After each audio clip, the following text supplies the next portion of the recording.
So Kwansman, you've been experiencing this burning sensation in your tummy after eating. Sometimes it happens when you are starving. Oh, other times you experience this persistent heartburns that you don't have any idea what it is. So you went to the hospital and the doctor said you have peptic ulcer. Well, you're not alone in this, because there are 4 million other people worldwide that are suffering from this predicament.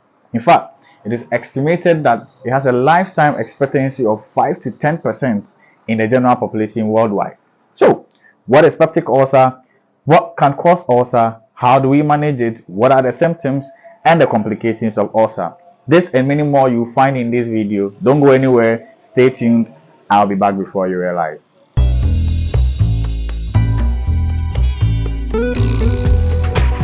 What's up? What's up? What is up, YouTube? Welcome to Medical Oasis. My name is Papi and I share health content every week on this channel.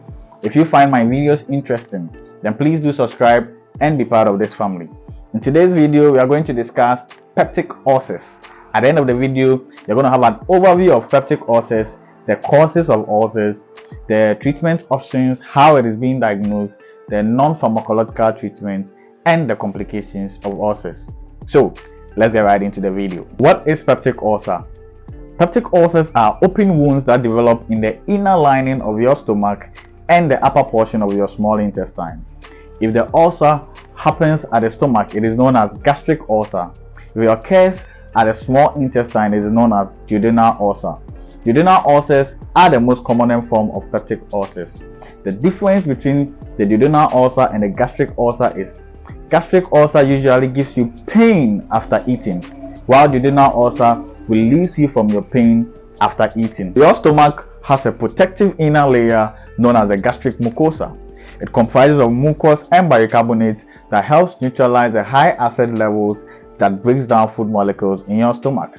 Now, this protective layer can be depleted by a lot of factors. One includes prolonged exposure to certain medications. An example is pain medications known as non-steroidal anti-inflammatory drugs. Examples include ibuprofen, diclofenac, naproxen, and aspirin.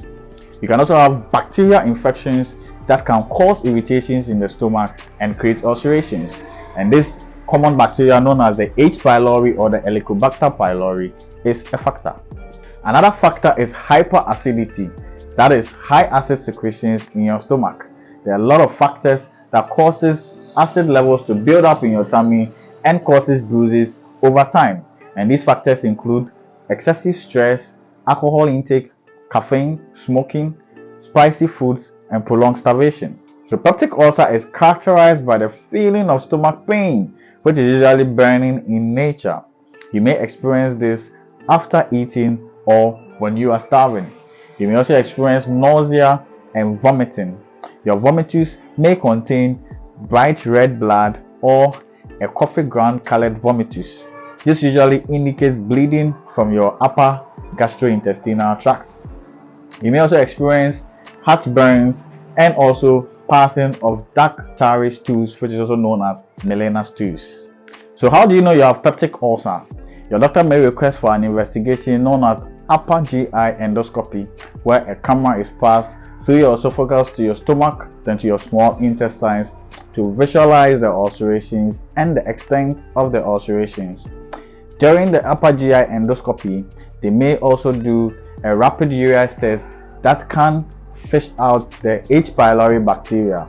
They may also do a biopsy to rule out gastric cancers, which may also present with the symptoms of peptic ulcers. So how do you manage peptic ulcer? Managing peptic ulcer is a collaborative effort. It requires certain lifestyle changes and medications. In fact, sores naturally heal by themselves, but what your doctor will do is to provide medications that will create a conducive environment for the sores to heal on their own.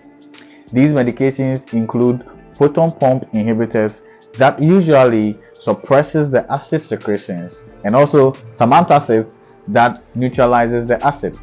If your bacteria happens to be present, that is the H. pylori, if he happens to be present, he may prescribe some antibiotics for you to eradicate it.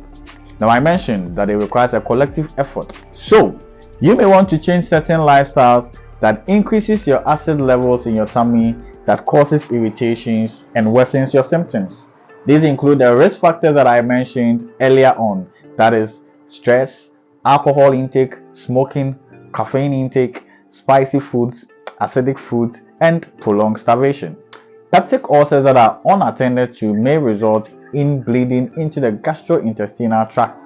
There could also be perforation, that is a hole in the gastrointestinal tract, that may also predispose you to an infection known as peritonitis. There could also be an obstruction. The ulcers can cause an obstruction and block movement of food molecules through your gastrointestinal tract. It can also result in gastric cancers. In fact, according to a study, patients that have an untreated Helicobacter pylori infection stand a high risk of developing gastric cancers. Alright guys, so that is all about peptic ulcers. In today's video, we have learned the types of peptic ulcer, the causes, the risk factors, the treatment options, and the complications. I'll definitely make a video on the natural remedies of curbing peptic ulcer. Watch out for my next videos. Until then, bye.